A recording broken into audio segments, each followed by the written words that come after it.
Bom dia, igreja! A paz do Senhor! Leitura bíblica de hoje para a gente continuar nossa série. Vamos para o segundo capítulo. Um capítulo meio polêmico, meio complicado, mas nós vamos entender o papel da mulher na igreja à luz da palavra de Deus. Segundo dia, o chamado da mulher para o reino. Uma lâmpada não esconde o ambiente onde vai, não escolhe o ambiente onde vai iluminar. Ela apenas cumpre a sua função.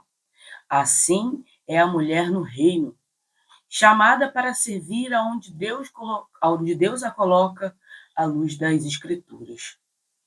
Uma ilustração, o tear e os fios. Uma única linha é frágil e facilmente se rompe, mas quando vários fios são entrelaçados em um tear, formam um tecido resistente e belo. Cada fio sustenta o outro, e juntos cumprem um propósito maior. Assim são as mulheres no discipulado cristão. Sozinhas, podem até se cansar, se confundir, desanimar, ruir, arrebentar, mas juntas tecem fé, sabedoria e maturidade espiritual. Dorcas foi como esse tear, unindo vidas, fortalecendo viúvas e deixando um legado que nem a morte apagou. Hoje, o nosso exemplo é uma mulher que o irmão falou no domingo e eu achei muito propício trazer essa mulher para nossa aula de hoje, porque uma mulher ajuda a outra. E é assim a nossa vida, a nossa caminhada cristã. Eu preciso das minhas irmãs em Cristo para assim eu continuar evoluindo. E as minhas irmãs em Cristo precisam de mim para elas também continuarem evoluindo. Ninguém sabe mais do que ninguém. Todos estamos alinhados. Só obtemos informações diferentes, mas juntas podemos ser alinhadas. Atos, o livro o início, que marca o início da igreja, né? Da igreja primitiva, conta no capítulo 9 a história de Dorcas, ou Tábita. Ele conta do capítulo 9, do versículo 36, eu vou ler até o 39, mas eu acredito que esse texto ele desça um pouquinho mais, ele vai até o 43. Mas vou ler do versículo 36 ao 39, que é a história, para a gente elucidar o nosso raciocínio do nosso devocional de hoje. Em Jope, havia uma discípula chamada Tabita, que em grego é Dorcas, que se dedicava a praticar boas obras e dar esmolas. Naqueles dias, ela ficou doente e morreu, e o seu corpo foi levado e colocado num quarto do andar superior. Lida ficava perto de Jope, era outra cidade. E ouvindo que Pedro estava em Jope, os discípulos mandaram-lhe 2 homens pedir-lhe: não se demore em vir até nós. Pedro foi com eles. E quando chegou, foi levado para o quarto do andar superior. Todas as viúvas o rodeavam e chorando e mostrando-lhes os vestidos e roupas que Dorcas havia feito quando ainda estava com elas. O contexto disso tudo é: Dorcas é chamada explicitamente de discípula. Seu discipulado se expressava em cuidado, serviço e amor prático. Ela impactou profundamente a vida das viúvas. Quando morreu, as viúvas intercederam, pois haviam sido cuidadas e discipuladas por ela. Dorcas não apenas ajudava, ela formava vínculos espirituais, ensinava com atitudes e construía uma comunidade de mulheres fortalecidas. Ou seja, Dorcas, com a sua humildade e a sua inteligência, ela usava seus bens, aquilo que ela tinha, não só monetário, mas aquilo que ela sabia fazer para ajudar a outras mulheres. Nossos dons precisam ser usados. E nossos dons só são revelados através de Cristo Jesus. É Ele quem nos dota com nossos dons. Nós já nascemos com dons e adquirimos dons ao longo da nossa caminhada. Tem quem tem o dom de amar, tem quem tenha o dom de costurar, tem quem tenha o dom de se maquiar, de fazer cabelo, de gravar vídeos, como o irmão mesmo disse no domingo. Será que eu estou usando esses dons para benefício próprio?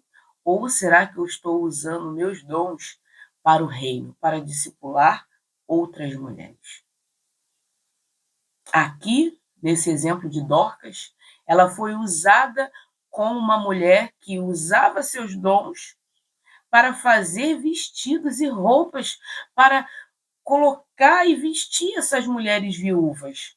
Que no tempo do primeiro século, as viúvas elas eram tidas como pessoas que não tinham ninguém, viviam no mundo aleatório e sem um destino, sem um rumo, né? Mas até nisso Jesus teve o cuidado. Por isso, quando eu disse que na casa de Deus nós temos ajuda, é exatamente por isso. Nós uns ajudamos aos outros. Quando Jesus fala lá em Mateus capítulo 6, sobre o que comer, o que beber, o que vestir, é exatamente nesse contexto. Dentro da igreja, nós temos irmãos, esses irmãos coletam ofertas, e nessas ofertas são para ajudar o reino, as pessoas que fazem parte desse corpo. E é isso. Então, a assistência aos órfãos e às viúvas, como Paulo mesmo diz, é nesse contexto. A igreja pega a oferta, essa oferta é distribuída para que todos tenham tudo de igual modo, de comum. Não, ninguém fique com mais, ninguém fique com menos. É exatamente por isso. O contexto da oferta é para isso, mas a oferta é outro estudo, é outra vibe. Aqui, o ponto focal é: eu sou chamada para o serviço, não para ser vista. Dorcas não queria ser vista, ela queria servir, ajudar a mais almas, ajudar a mais pessoas. E nessa ajuda a essas pessoas, a essas mulheres, ela cedia com aquilo que ela sabia fazer. E você? Qual é o seu dom? O que você está guardando aí dentro de você que você não ajuda a sua comunidade, a sua igreja, as mulheres da sua igreja? Será que é dar uma orientação psicológica? Será que é dar uma orientação sobre carreira? Será que é dar uma orientação sobre como utilizar os seus bens? Uma orientação financeira, um estudo financeiro para ajudar? Quais são os seus dons que você tem guardado, que você não tem disponibilizado para as suas irmãs? E o porquê você não está fazendo isso? Por que você não está entregando para as suas irmãs aquilo que Deus te deu? O problema, como eu sempre digo, não está na leitura do Evangelho, não está na leitura da palavra, está entre a cadeira e a minha Bíblia. O problema sou eu. E é você aí do outro lado, que sabe que tem um dom para ser utilizado e não utiliza. Dentro do reino, nós temos muito trabalho. Temos pessoas necessitadas, temos pessoas que precisam de orientação, temos pessoas que precisam de oração. Nossas orações são importantíssimas umas pelas outras. Você tem uma irmã que você senta e ora com ela? Se não, comece hoje. Ligue para ela. Vá na casa dela, faça uma visita. Sente com ela, minha irmã, eu vim orar por você. Nossa, é muito forte. Se você não está fazendo, por que tem negligenciado a vontade de Deus na sua vida? Se é costurar, costure. Se é fazer um cabelo, faça. Se é fazer uma unha, faça. Se é fazer uma maquiagem, faça. Se é varrer um chão, faça. Temos muito trabalho no reino. Se você não está trabalhando, quer ficar só recebendo, nosso mestre disse, é melhor dar do que receber. Pense nisso, enquanto é tempo. Porque o nosso posicionamento e a nossa postura diz muito sobre quem somos no reino. Agora, se você tem negligenciado o seu chamado, conversa com ele, não é comigo não. Versículos chaves. Provérbios 31, versículo 26. Fala com sabedoria e ensina com amor. Nosso chamado aqui nesse mundo é falar com sabedoria e ensinar com amor. Nós temos umas às outras, podemos ensinar e orientar umas às outras. Eu preciso de você, meus irmãos, minhas irmãs. Eu preciso de vocês, assim como vocês também precisam de mim. Juntas, nós vamos caminhar, direto, de arrasta para cima, sem retorno. A mulher virtuosa, ela ensina, ela exerce ensino e influência mediante a outras mulheres. O nosso comportamento, mediante ao reino, é de exercer ensino e influência para outras mulheres. Qual a influência que você tem sido para a mulher que está do seu lado na sua congregação? Será que tem sido de uma mulher virtuosa, de uma mulher ranzinza, de uma mulher fofoqueira, de uma mulher que só fica fazendo bico para lá e para cá, que nunca está satisfeita com nada, nunca está feliz com nada, está sempre arrumando um problema? Nosso trabalho não é dar trabalho. Nosso trabalho é ajudar ao nosso Rei, ao nosso Deus.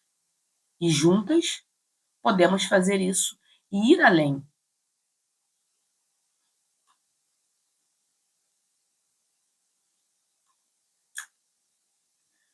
Priscila e Áquila são dois irmãos que ajudaram muito aos irmãos do primeiro século. Paulo fala muito bem deles.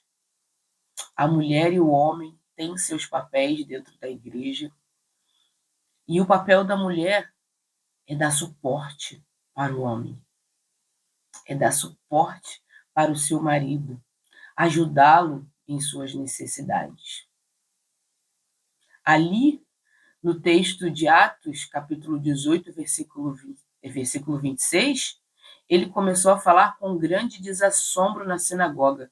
Quando Priscila e Áquila o ouviram, convidaram para ir à sua casa e lhes explicaram com mais exatidão o caminho de Deus. Porque no início, no primeiro século, a Igreja de Cristo, ela era conhecida como o caminho. Nós não éramos conhecidos ainda como cristãos ou como a Igreja de Cristo. Nós éramos conhecidos como o caminho. Porque nós andávamos de cidade em cidade, no caso, os cristãos do primeiro século, né? Andavam de cidade em cidade. Paulo, Pedro, os apóstolos, né? Andavam de cidade em cidade pregando o evangelho.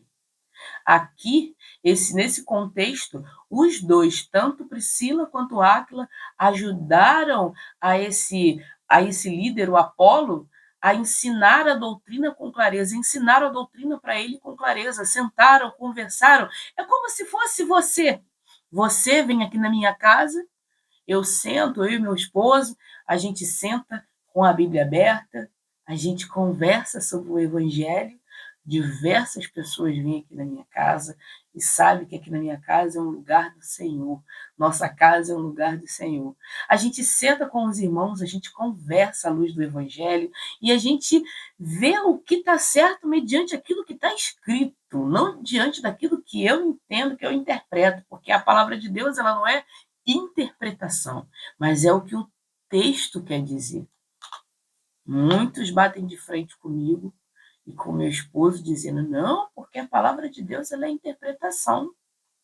Uma coisa para te dizer, meu irmão, o texto ele fala por si só, ele não precisa de você.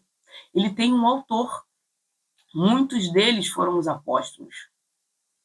Então, sinto muito lhe informar, minha irmãzinha.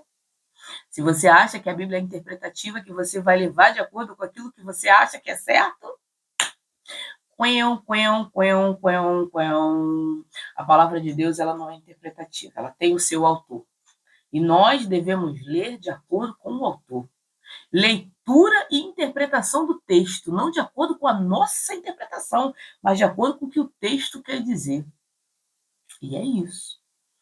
Mas no contexto aqui de Atos, Priscila e Áquila chamaram esse líder Apolo para conversar e eles sentaram e esclareceram. Por isso que a mulher e o homem, cada um tendo o seu papel separado e cada um exercendo o seu papel de forma única, ambos se ajudam. Eu estou aqui para dar suporte ao meu marido, não para liderar, mas para dar suporte a ele. Como auxiliador, eu estou ali do lado. É eu e ele e eu. E acabou. Então, eles pegaram esse líder Apolo, lá no contexto de Atos, sentaram e explicaram através da palavra, do caminho, aquilo que Paulo havia ensinado a eles com tanto amor. E é isso. O homem e a mulher devem caminhar juntos, para assim não ficar um melhor do que o outro. Porque é isso aí que faz a divisão dentro da casa, dentro da igreja, quando a mulher quer tomar um papel que não é dela, e assim o homem também não quer assumir o papel que é dele, acaba tendo divisão dentro da igreja, dentro da casa. E assim funciona dentro da igreja também. Se eu não tenho um diálogo, se eu não tenho uma parceria com o meu cônjuge dentro da minha casa, dentro da igreja não vai ser diferente. Né? Então, dentro da minha casa, o alicerce começa dentro da minha casa. Eu e meu marido sendo parceiros, aprendendo um com o outro e juntos bater na mesma tecla, o reino de Deus. E é isso. Salmos 68, 11. O Senhor anuncia a palavra, e as mulheres que a proclamam são um grande exército. Hoje, você tem um grande papel de pregar o evangelho. Pregar o evangelho não precisa ser no púlpito. Paulo tem uma ordem clara para nós mulheres, referente ao púlpito, ao ensino no púlpito.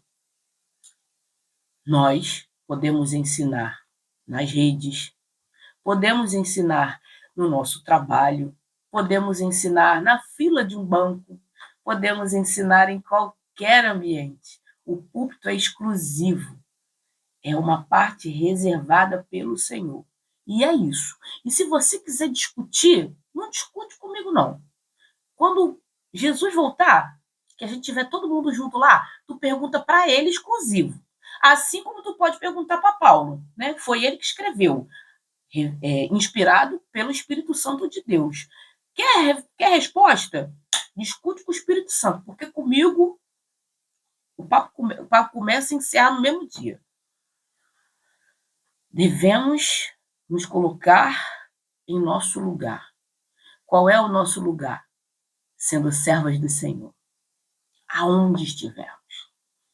Mas o púlpito é algo diferente, separado por Deus. Quer reclamar? Reclama com ele, não comigo. Eu só obedeço. As mulheres, elas também proclamam as boas novas. Tito, capítulo 2, versículo 3 ao 5. Semelhantemente, ensine as mulheres mais velhas a serem reverentes na sua maneira de viver, a não serem caluniadoras, nem escravizadas a muito vinho, mas a serem capazes de ensinar o que é bom.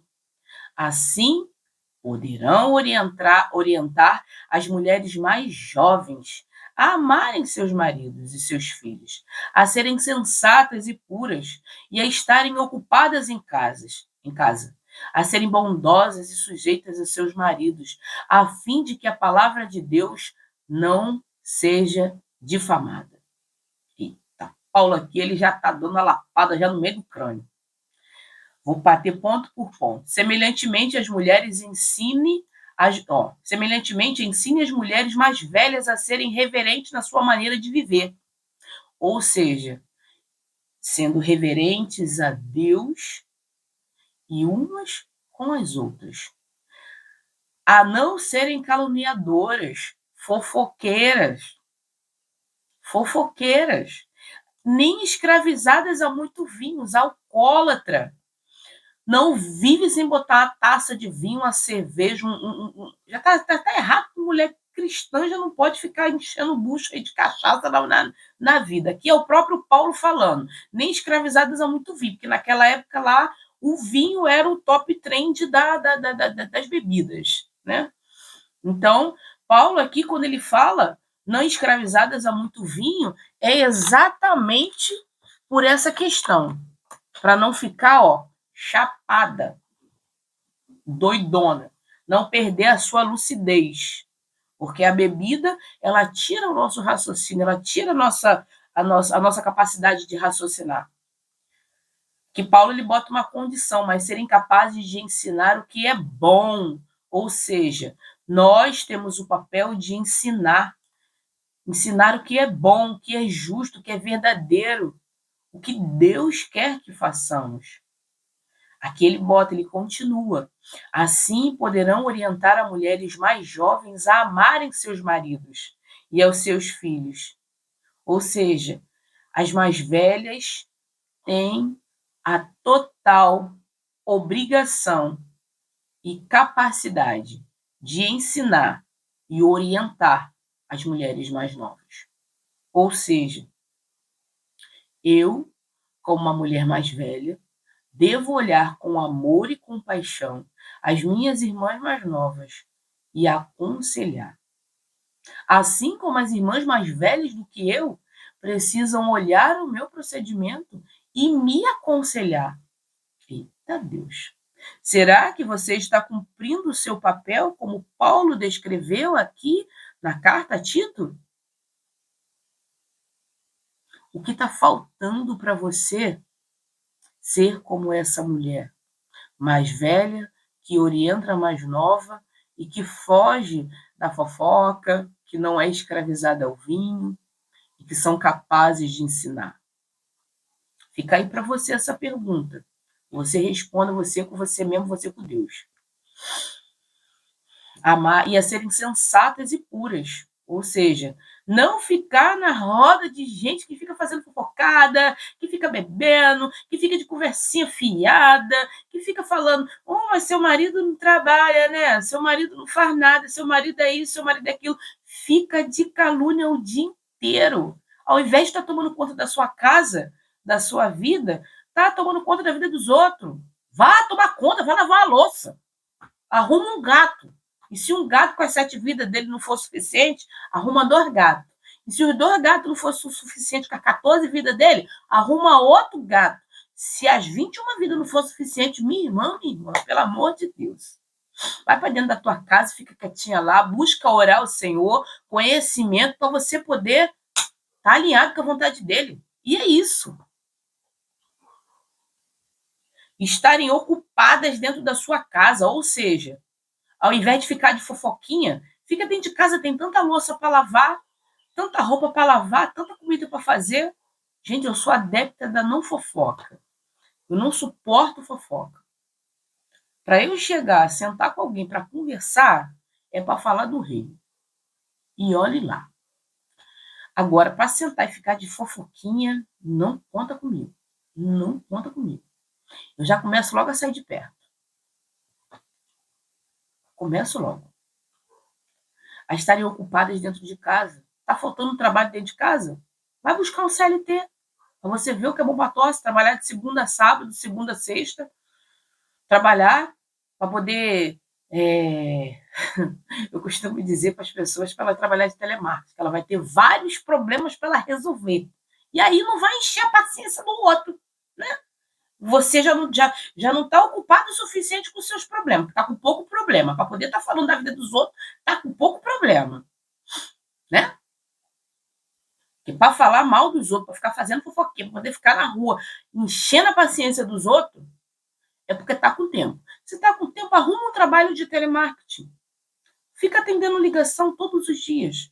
E você vai ter o que se ocupar, o que ocupar a sua mente, o que você se preocupar com o problema dos outros, já que você se preocupa tanto com a vida dos outros, vai se preocupar com a vida, com o problema dos outros, trabalhando, resolvendo o problema, e ainda vai estar ganhando dinheiro. Olha só! Que coisa maravilhosa! Você vai unir o útil ao agradável, vai trabalhar para uma coisa que você gosta de fazer, tomar conta da vida dos outros, né? Resolvendo o problema dos outros. Que a tua vida é perfeita, né, Alecrim Dourado? Pelo amor de Deus, né? Vamos botar nosso lugar, vamos nos colocar no nosso lugar como servas do Senhor, aprender do Senhor e dirigir a nossa vida de acordo com aquilo que o Senhor deseja. Não de acordo com aquilo que eu quero, que eu escolho. Ah, Senhor, mas isso aqui eu não quero viver, não. Ah, Senhor, mas isso aqui não está muito bom, não. Não é de acordo com aquilo que eu quero, é de acordo com aquilo que eu. Não é aquilo de acordo com o que o Senhor quer, de acordo com o que eu quero. Não sou eu que te sirvo, é o Senhor que me serve. Ah, pelo amor de Deus, né, minha irmã? Vamos acordar, vamos despertar. Tá na hora de você abrir teu olho e, ao invés de ficar vendo a vida do outro, olhar para sua própria vida. E assim prestar atenção naquilo que falta dentro de você. Porque se você está com tempo para falar da vida dos outros, você está sem Jesus na sua vida. Ou então está aprendendo de Jesus errado. Volta, aprende tudo de novo e depois a gente senta e conversa. E é isso. A serem bondosas e sujeitas aos seus maridos. Ou seja, devemos sermos boa e nos sujeitarmos aos nossos maridos. Sujeitar aos nossos maridos, gente, não é um problema, mas sim uma bênção. Por quê? Quando a gente se sujeita ao nosso marido, é porque o nosso marido nos ama como Cristo amou a igreja. O papel mais difícil é o papel do homem, de amar a ponto de dar a sua vida. O nosso papel é apenas nos sujeitar.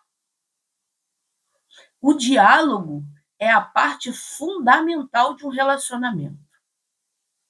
Diálogo. Senta com seu marido, alinha. E se ele não quiser tomar as rédeas, chama o irmãozinho da igreja.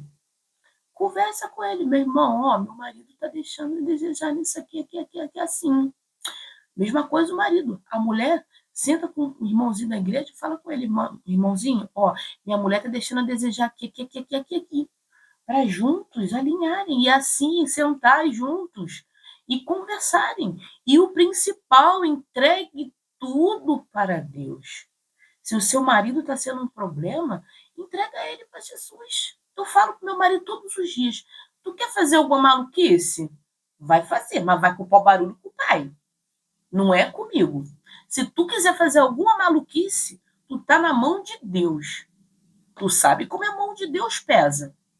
Pesou em cima de Israel, que era o povo escolhido dele, porque o povo também vacilava, né? Então é aquilo, você não quer vacilar? Você quer viver uma vida boa? Não vacila com Deus. Tá entendendo? A fim de que a palavra de Deus não seja difamada. Ou seja, a palavra de Deus ela precisa ser concretizada nas nossas vidas. A palavra de Deus ela não pode ser difamada, porque as pessoas vão olhar e falar assim: ah lá, nem sujeito ao marido é? Ah lá, vive fazendo fofoca? Que tipo de crente é esse? Tá entendendo, meu irmão? Tá entendendo, meu irmão? É lapada, mas é uma lapada ungida.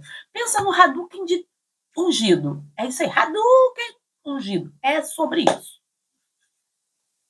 Isso não é só para vocês. Quando eu falo para a rede, eu falo para mim também. Esse devocional, antes de edificar vocês, edificou a mim primeiro. É para mim. Essa palavra é para mim, exclusiva. Por ver os meus erros, é que eu preciso estudar para aprender cada vez mais do Senhor. Paulo escreve a Tito, líder da igreja em Creta. Ele organiza a igreja por grupos que se edificam mutuamente. As mulheres não são colocadas à margem, mas como agentes ativas de ensino na formação espiritual de outras mulheres. O discipulado aqui não é teórico, mas vivido no cotidiano. É o dia a dia que a gente prega Cristo Jesus através da nossa vida para os outros, numa fila de banco, no meu trabalho, aqui na rede. E é isso. Mulheres maduras na fé ajudam outras mulheres a compreenderem e a viver as Escrituras de forma prática. Não é só viver de forma literal, mas devemos viver de forma prática, ajudando umas às outras, como Dorcas. Dorcas fazia roupas. Acredito que essa mulher deve ter acrescentado muito para o reino só com as roupas que ela fazia.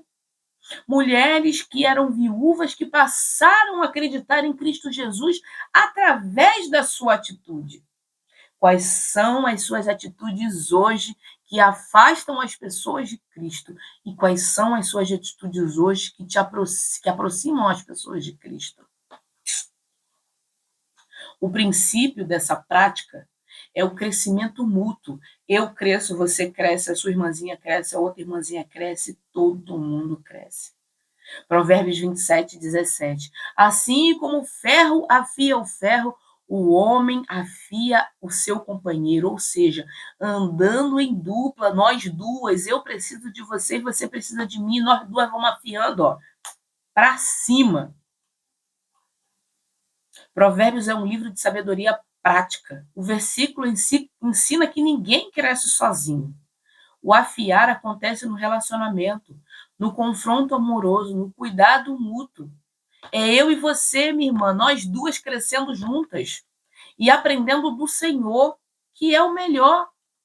Quando mulheres caminham juntas na fé, uma fortalece a outra, trazendo clareza, amadurecimento e perseverança.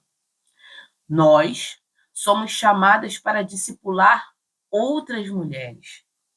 Mulher edificando mulher. E é isso.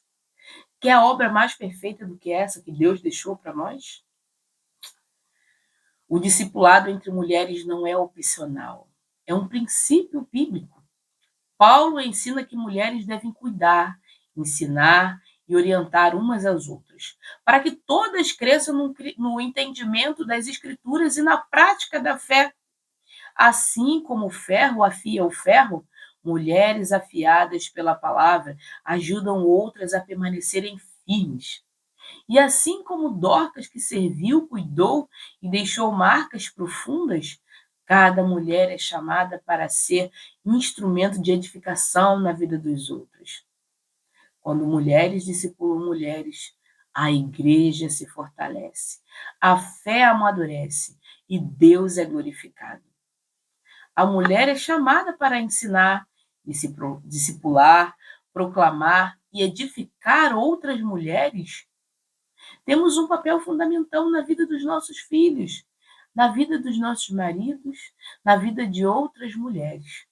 Foquemos em fazer bem esse papel, que não vai sobrar tempo para a gente se preocupar nem com fofoca, nem com disse-me-disse, principalmente focar em cargos na igreja.